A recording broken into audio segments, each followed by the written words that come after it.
Good evening again, and welcome to the League of Women Voters Candidate Forum for Grand Rapids Supervisors, the town of Grand Rapids Supervisors. And with us is Patty Lumby, Amber France, and Daniel Paulsen. So welcome to the three of you. The three of them are running for two positions in the town of Grand Rapids. I'm Sue Mitchell, and I'm representing the League of Women Voters as the moderator for this evening's forum.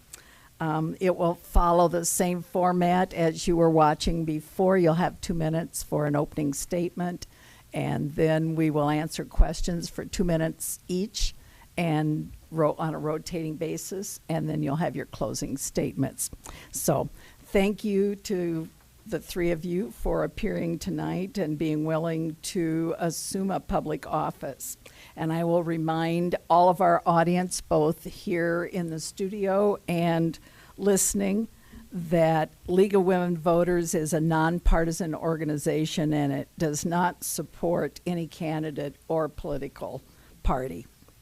So we will begin tonight's forum then with the first person who got the winning number this evening, and I think it must be Patty Lumby. Yes, it is. So, all right, Patty, we will hear your opening Okay, statement. thank you.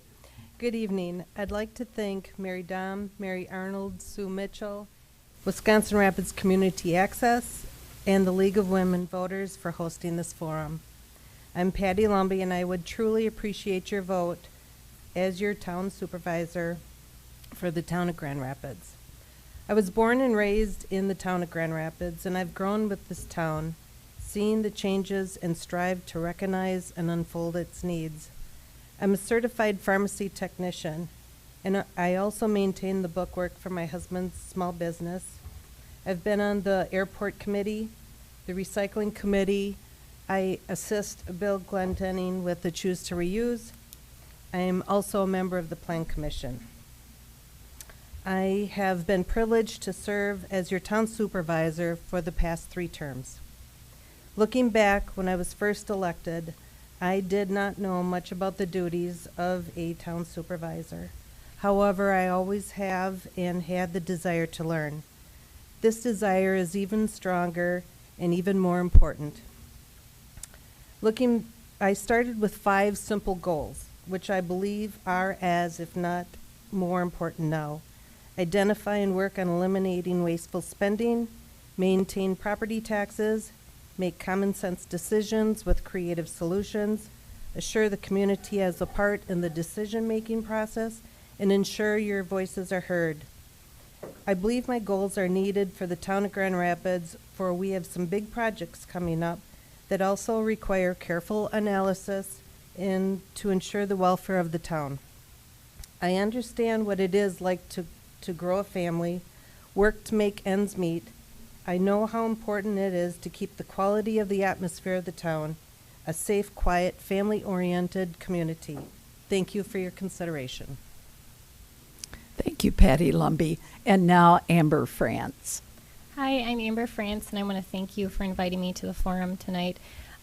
So I was born and raised in the Wisconsin Rapids area. I went to school at UWSP, so I didn't go too far. I came back, and I now, my husband and I are raising our family in Grand Rapids for the last 5 years. I did work at the health department for 11 years. I was a WIC director and a public health supervisor there. I gained a ton of experience with local government, with working with the health department, being part of committee meetings and county board, just being in attendance. And in July of 2018, I took a different position with a national company, actually, where my role is focused on community engagement, collaboration, bringing different organizations together to have shared services, and really just getting kind of community voice efforts. My passions are definitely in community engagement. I have a background in public health, so that's a huge part of where my passion is. Also in community development and really community voice, community involvement, everything there. I also, obviously, with the public health background, am very passionate about public health and public safety. In my time at the health department, I have also been very involved at a state and national level with advocacy. I keep very close eye on what's going on and advocate for those associations, and I chaired and president of many of them. My personal passions are a lot of outdoor activities, fitness, which is why Grand Rapids is such a great place. And my whole family, I have young kids, they like to be outside and play as well. So having Lake Wazeecha right there is a great asset to our family and others in the community as well. So I'm very excited to be able to run for town board because I can definitely bring my experience with getting community voice, getting the community more involved, and helping with all of that involvement. Okay, thank you, Amber France. And now Daniel Paulsen. Okay. First, I'd also like to thank the League of Women Voters, Public Access, and all the people here tonight who are working behind the scenes to make this happen. It is amazing to look around and see how this all works. I'd also like to thank my wife and kids for their support in being a Grand Rapids supervisor for the last 3 years, because without them backing me up, this wouldn't happen. And I'd also like to thank everyone for listening, to take active in what's going on in our local community and our government, and getting involved. That's great. My name is Dan Paulsen. I'm a supervisor for the past 6 years. My wife and I have lived in Grand Rapids here for over 25 years. I've been on the Grand Rapids Volunteer Fire Department now for also about a little over 25 years. Long as sitting on many committees as supervisor, personnel to public buildings to many different organizations. I also am involved in the United Way, our church, and many other activities throughout the town. My goal as a supervisor is to maintain our current level of service while keeping our tax rates as low as possible. It is a struggle because of the tax levies and the limits we're on, but it is definitely doable. Okay, thank you, Daniel Paulsen. Amber France, you will begin with the first question. And it is, what is the town's biggest asset? And if you could change one thing in the town, what would it be? So I would definitely say the town's biggest asset is the recreation that we have, the being able to go out on trails and be safe. Having young families, there's a lot of younger families raising kids here, and really to draw them into the community, we need to have a safe place. We need to have activities, recreation, things for them to do. Having Lake Wazeecha right in the middle of everything is really helpful, and I was really excited to hear that there's possibility or push for trails or the trail to be extended to Lake Wazeecha. That's something that I am very passionate about as well. I've been part of leadership groups where that was definitely something that we were talking about as well, and hoping that that would come to fruition someday. So I definitely believe that safety and recreation are huge assets. Thank you. Daniel Paulsen. Our number one asset in the town of Grand Rapids is our employees. Everything from our police department to our fire department to our town crew to the part-time employees, they work so well hand in hand. They're the ones that make our community this number one safest town. And they're the ones who make this all happen. They all wear more than one hat. The fire department just doesn't worry about the fire department. He's involved with activities throughout the town. The girls in the office, they wear many different hats. Our police department, and they all work well together. So I would say that is our number one asset. Yeah, we got the park, we got the lake, we got the bike path, but all that, and people feel comfortable about using that. And on any given night, you will see people out walking or whatever. It is because they feel safe, and they feel that they can be out. And again, it takes all the behind the scenes of all those people working and pitching in whatever needs to be done to make that happen. So Okay, thank you. And Patty Lumby. So could you repeat the question, please? I would be happy to do that.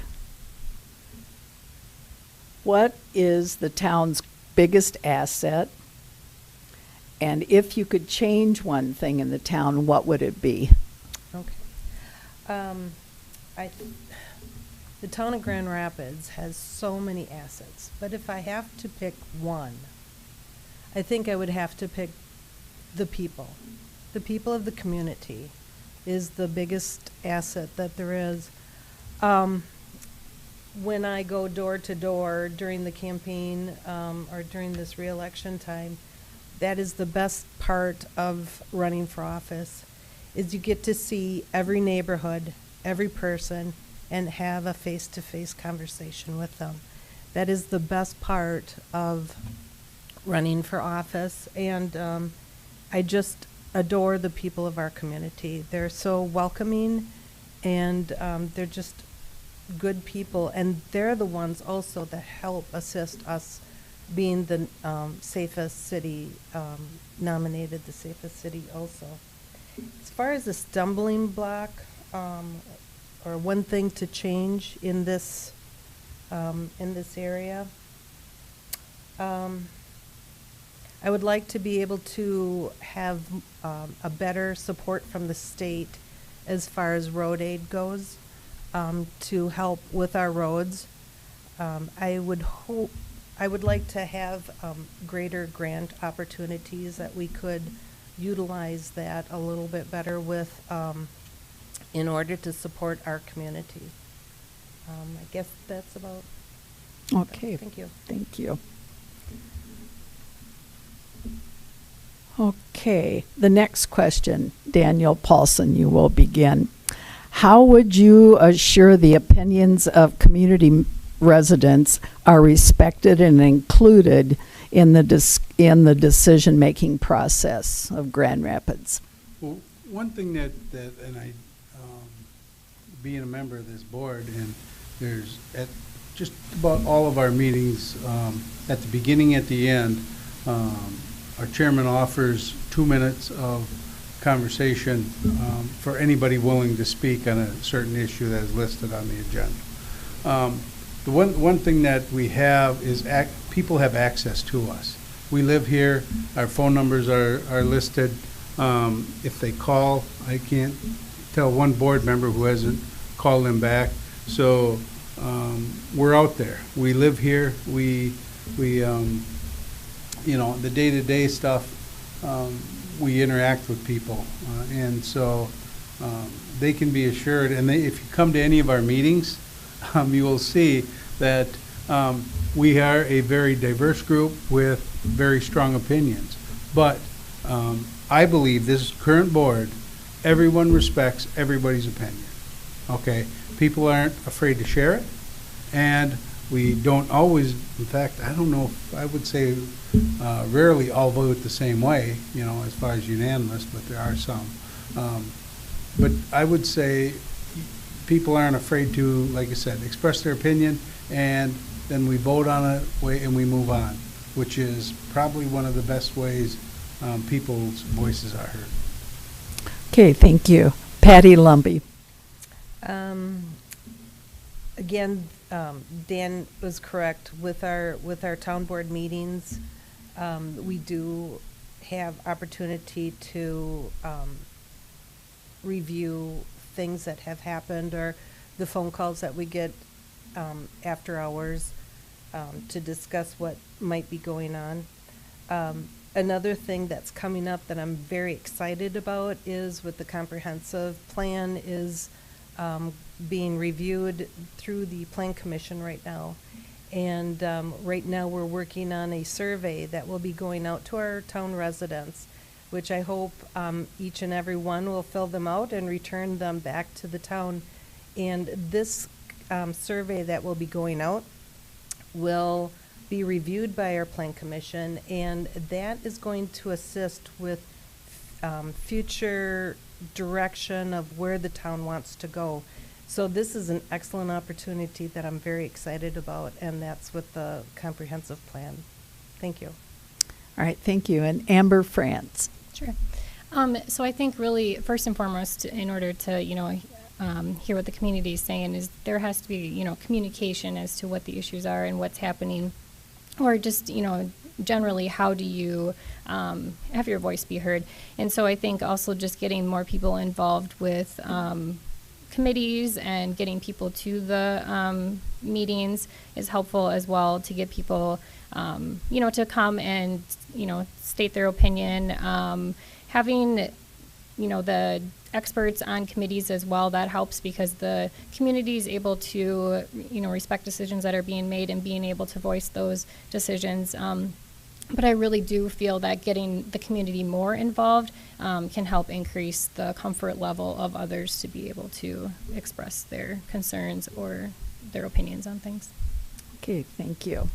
The next question, Patty Lumby will begin, and it is, should the town contribute to the Wisconsin Rapids Aquatic Center so that the town residents get the same entry rate as the Wisconsin Rapids residents?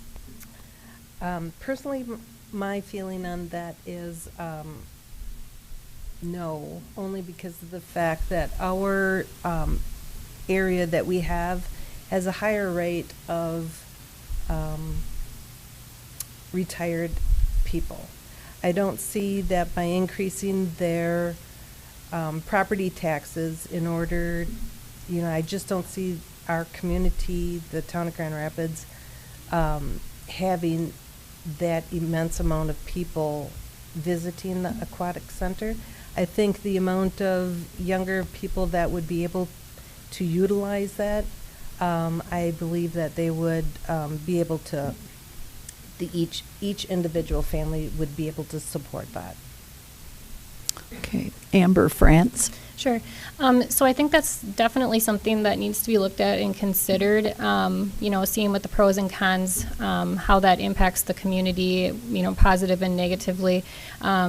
I do think that there's a lot to do within Grand Rapids, but we do have younger families who have children who are looking for things to do as well. And Wisconsin Rapids being right there and having the ability to have more shared services, shared resources, helping each, Wisconsin Rapids and Grand Rapids helping each other out. There may be advantages to it. I definitely would say it should be considered and the options should be looked at. I don't have a yes or no answer, but I think it should be looked at. Okay, thank you. Daniel Paulsen.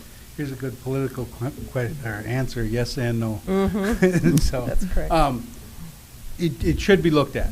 We are a residential community, Grand Rapids is, and you talk to any builder around, and the number of single-family homes that are getting built in the town of Grand Rapids is just booming. So we do have a lot of young families, we have a lot of elderly people living in the town, but we would need a lot more information on what that would mean. What would the rate be? What would it, how would that look? Would we have access? Different things have been pushed around. Is it access at certain times? Is it full access? Is it on a partial basis? So I definitely think it's something we need to look at and contributing to, but I would need a lot more information on and detail to how that would look as far as what they would expect from the town, because it's not, definitely couldn't be on the same dollar figure as the city. There's no way we could support that, but there may be other means or other ways that we could do it. So. Okay, thank you. And the next question, we'll move on to Amber France.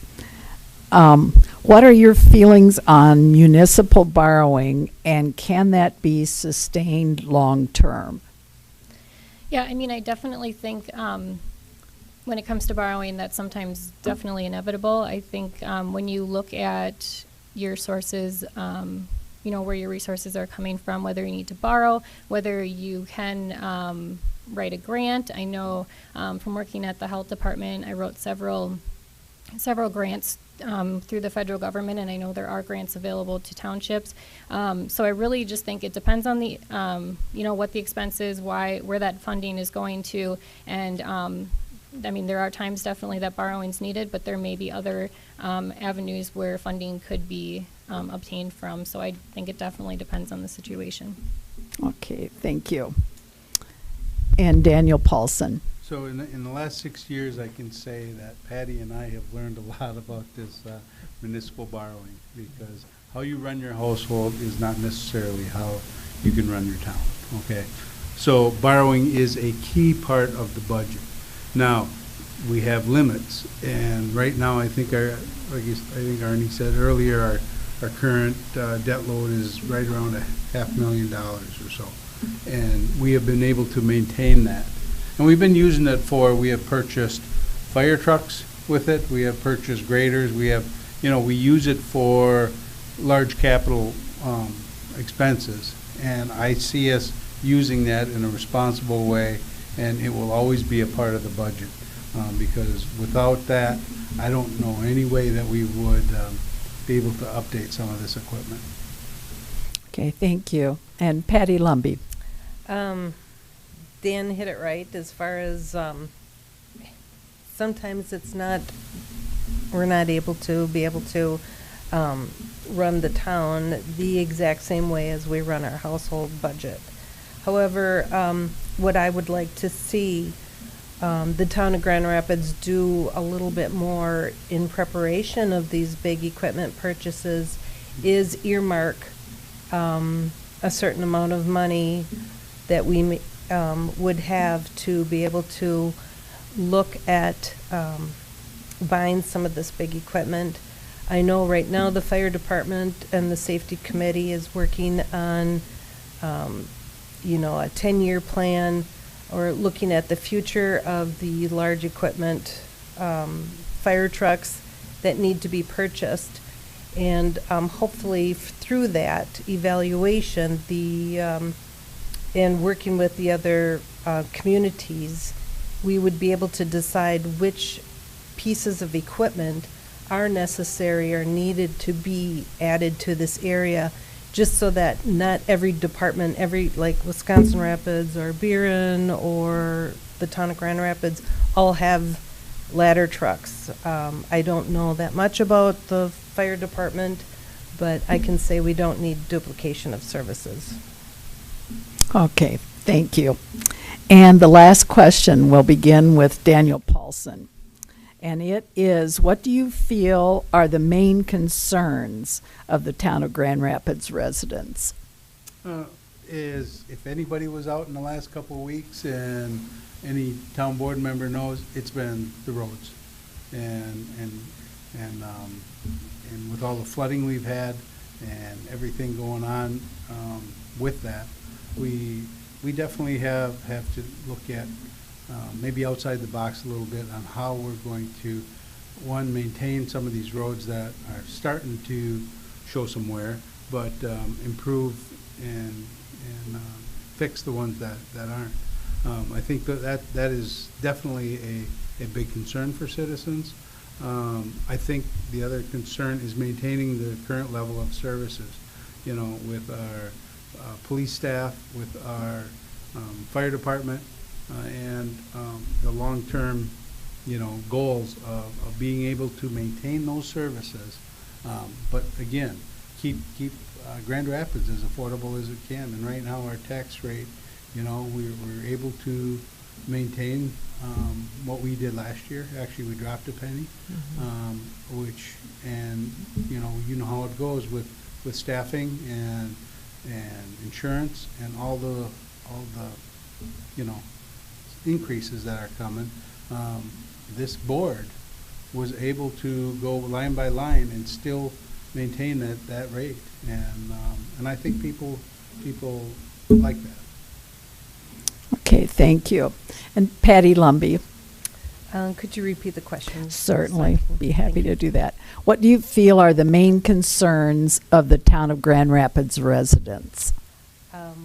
Property tax, I know, is one. They want to ensure that it stays low.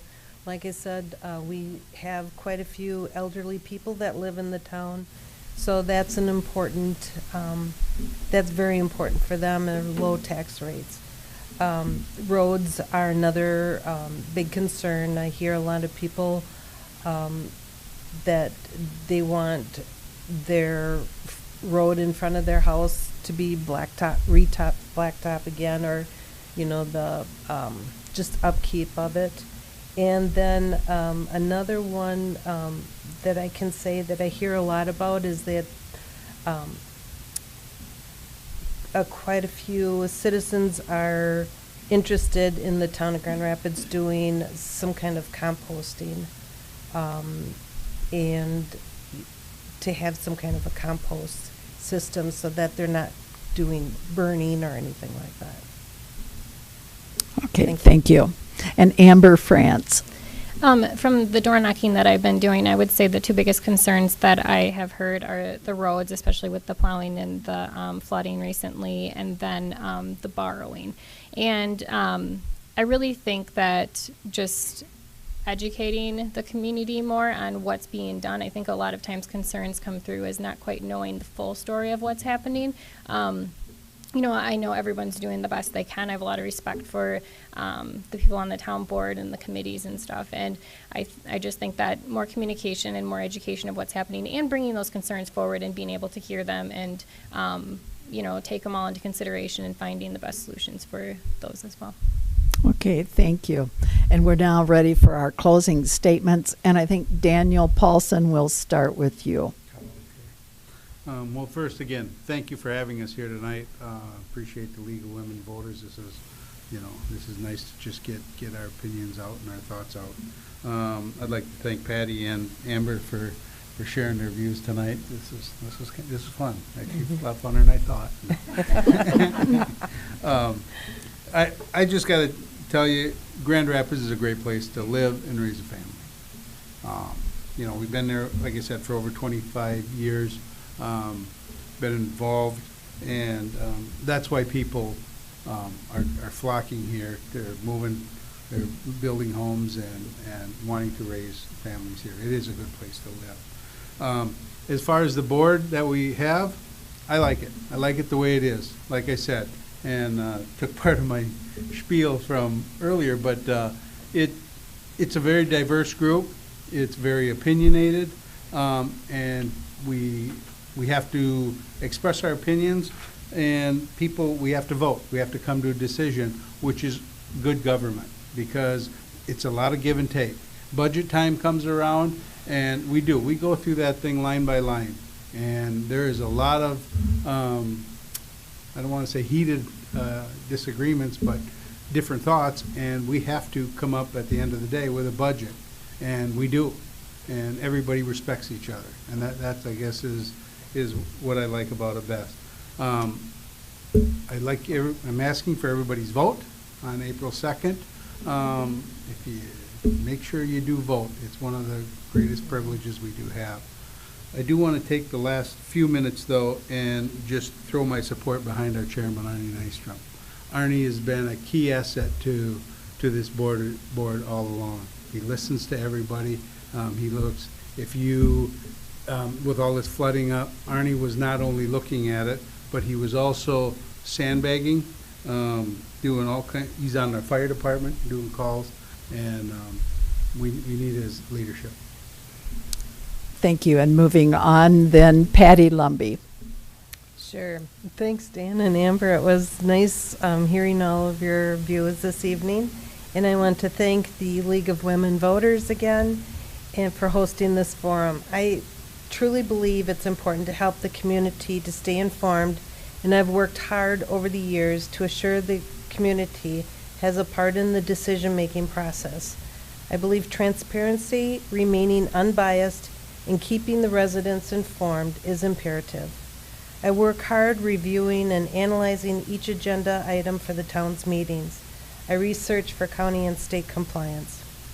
I believe that it is important to make decisions based on as much information as possible to decide what will work not only for today, but for the future. It's imperative to find alternatives and cost-effective options. Tightening the belt does not mean that we have to give up services. We need to continue to reevaluate expenditures in order to be more cost-effective. If elected, I will continue to learn and grow with the town and to make the best decisions with the information available, and I will continue to keep Grand Rapids close to heart. Please vote for me, Patty Lumby, on April 2nd for the Town of Grand Rapids Supervisor, and thank you very much this evening. Thank you. Now, Amber France. Sure. Yeah, thank you for having me here. This is my first forum, so yeah, it wasn't quite as bad as I was expecting. Yeah, I'm excited to be able to run for town board. I've always been very involved in the community with my work at the health department, and now with my new job too, being involved with communities. I want to run for town board here, being local to my own community. I'm working a lot in other communities, and I see the great things happening, and I think I can definitely bring that perspective in as well.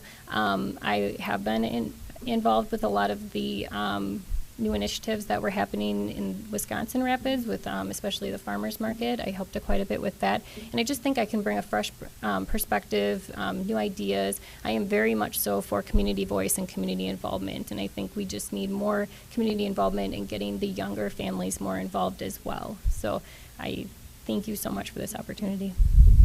I appreciate the comments that you've had and your answers to the questions. And these are the three candidates for the Town of Grand Rapids Supervisors for 2 positions. So Patty Lumby, Amber France, and Daniel Paulsen. Thank you very much for being here. Thank you. Thank you. Be sure to vote. Good job. Oh, good job. Ms. Lumby, yeah, nice job. Good job.